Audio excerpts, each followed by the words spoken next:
So guys, क्या Chris Jericho एडब्ल्यू इसलिए छोड़ रहे हैं कि उनको एडब्ल्यू में फैंस की तरफ से काफ़ी ज़्यादा हेट मिल रहा है और इसी वजह से वो 2026 में हमें डब्ल्यूडब्ल्यू में वापसी आते हुए नजर आएंगे।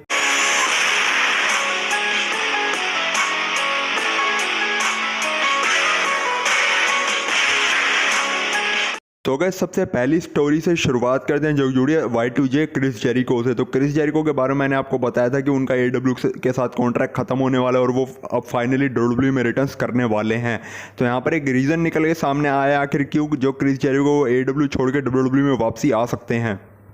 सो गैस, क्रिस जेरिको के एडब्ल्यू लीव करने के पीछे जो पॉसिबल रीज़न है वो ये निकल के सामने आएगी जो एडब्ल्यू के जो फैंस है वो क्रिस जेरिको को हेट करते हैं, क्योंकि जो क्रिस जेरिको है वो सारी स्पॉटलाइट ले लेते हैं, वो किसी भी यंग टैलेंट को ओवर होने नहीं देते। मतलब जो पासिंग द जो टॉर्च मूवमेंट होता है जो हम डब्ल्यूडब्ल्यू के अंदर देखते हैं वो क्रिस जेरिको को बिल्कुल भी पसंद नहीं करता है एडब्ल्यू के अंदर। मतलब वो यंग टैलेंट्स को ओवर होने नहीं देते, मतलब यंग टैलेंट्स को आगे आने का मौका नहीं देते, वो एडब्ल्यू की सारी स्पॉटलाइट ले लेते हैं।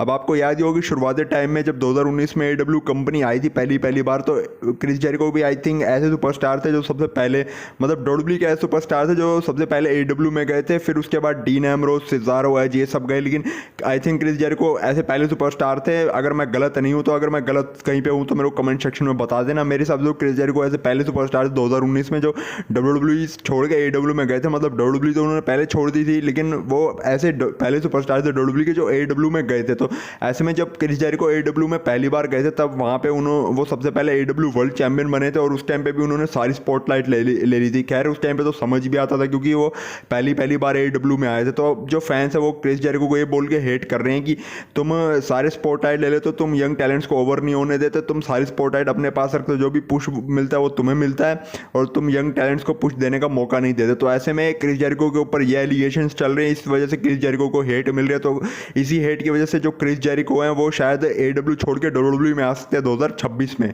और गाइस, अगर क्रिस जेरिको एडब्ल्यू छोड़ते हैं और उनका एडब्ल्यू के साथ जो कॉन्ट्रैक्ट वो इस साल के मतलब 2025 के दिसंबर के महीने में एक्सपायर हो जाएगा, फिर अगर वो सोच रहे हैं डब्ल्यूडब्ल्यू रिटर्न्स की तो हमें 2026 के रॉयल रंबल में उनका रिटर्न्स देखने को मिल सकता है। क्योंकि जो क्रिस जेरिको है वो मतलब फैंस जब क्रिस जेरिको डब्ल्यूडब्ल्यू में थे तब फैंस क्रिस जेरिको को ऐसे जानते थे क्योंकि वो रॉयल रंबल में शॉकिंग रिटर्न देते थे। मेरे को याद है 2015 के रॉयल रंबल में भी उन्होंने अपना शॉकिंग रिटर्न दिया था, क्योंकि मैं तो उस टाइम से डब्ल्यूडब्ल्यू देख रहा हूँ। तो मेरे को याद है वो रॉ के एपिसोड में आके बोलते रहते कि मैं रॉयल रंबल में अपना रिटर्न्स करूँगा और रॉयल रंबल में हमने उनका रिटर्न्स भी देखा था। तो ऐसे में फिर वो 2026 के मतलब 2026 के रॉयल रंबल में वो भी पूरे 11 साल बाद वो रॉयल रंबल में अपना रिटर्न्स कर सकते हैं। मेरे को याद भी है जब एक बार वो मतलब जब वो एडब्ल्यू में काम करते थे, अभी लगभग 5-6 सालों से तो वो एडब्ल्यू में ही काम करे और डब्ल्यूडब्ल्यू में तो आए नहीं वापस। लेकिन जो डब्ल्यूडब्ल्यू ने अभी 2018 में आई थिंक सऊदी अरेबिया में जो अपना ग्रेटेस्ट रॉयल रंबल करवाया था, जो कि 50 मैंस ग्रेटेस्ट रॉयल रंबल था, उसमें हमें क्रिस जेरिको की एक सरप्राइज एंट्रेंस देखने को मिली थी।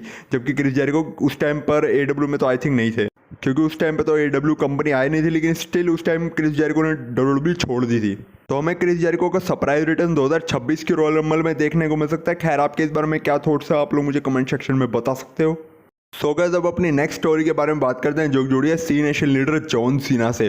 तो जॉन सीना इस साल के दिसंबर के महीने में अपना लास्ट मैच खेलने वाले 13 दिसंबर को सैटरडे नाइट मेन इवेंट में उनका लास्ट मैच होगा। अपोनेंट कौन है ये बात अभी रिवील नहीं हुआ है, लेकिन जॉन सीना ने अपने एक इंटरव्यू में, अभी रिसेंटली उनका एक इंटरव्यू हुआ था, अपने उसी इंटरव्यू में उन्होंने अपने रिटायरमेंट को लेकर ये बात कही। अब काफ़ी सारे फैंस है जब से मतलब जॉन सीना ने पिछले साल मनी इन द बैंक 2024 में ये बात अनाउंस करी थी कि फेयर उन 2025 साल जो होगा वो उनका फेयरवेल होगा डब्ल्यूडब्ल्यू में। मतलब 2025 की दिसंबर से लेकर 2025 की जनवरी से लेकर 2025 की दिसंबर तक वो अपना फाइनल रन डब्ल्यूडब्ल्यू के अंदर देने वाले हैं और फिर वो उसके बाद रिटायरमेंट ले लेंगे। तो काफ़ी सारे फैंस उसी टाइम से ये कह रहे थे कि जॉन सीना को अभी रिटायरमेंट नहीं लेनी चाहिए, उनको 2026 के अंदर भी डब्ल्यूडब्ल्यू के अंदर खेलना चाहिए। तो उन सब चीज़ों को ध्यान में रखते ही जॉन सीना ने अपने रिसेंट इंटरव्यू में ये बोला है। बेसिकली उनका ये कहना था कि मेरी बॉडी ठीक है, लेकिन मेरी बॉडी अब उस कंडीशन में है नहीं कि मैं और ज़्यादा आगे रसल करूं। मेरे को अपनी बॉडी को सीधा देख के लग रहा है कि मेरी बॉडी का फ्यूल ख़त्म हो गया।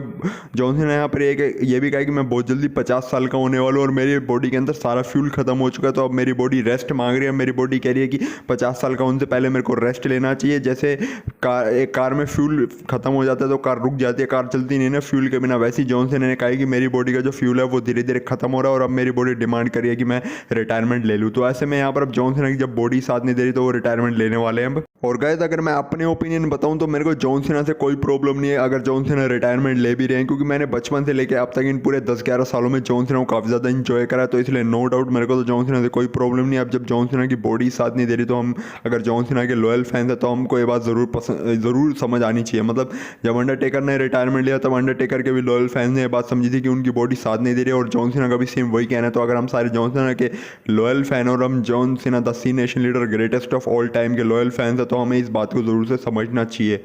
बाकी आपके इस बारे में क्या थॉट्स है आप लोग मुझे कमेंट सेक्शन में ज़रूर बता सकते हो। सो गाइस अपनी फाइनल अपडेट के बारे में बात करते हैं जो जुड़े John Cena versus Brock Lesnar की फ्यूड से। तो John Cena versus Brock Lesnar अब हमें जॉन सीना के फेयरवेल टूर की शायद एक फाइनल स्टोरी लाइन देखने को मिलने वाली है और इनका मैच हमें रेसल प्लोजा में देखने को मिलेगा। असल में मैंने आपको पहले अपनी एक वीडियो में बताया था कि WWE का 20 सितंबर को एक पेपर व्यू होने वाला है, उसका main event John Cena versus Brock Lesnar होगा। तो उसका उस टाइम उस पेपर व्यू का नाम मेरे को पता नहीं था, लेकिन WWE ने अब कुछ टाइम पहले उस पेपर व्यू का नाम रिवील कर दिया और मैंने भी देख लिया और मैंने भी उस पेपर व्यू का नाम देख लिया और उस पेपर व्यू का नाम रेसल प्लोजा है।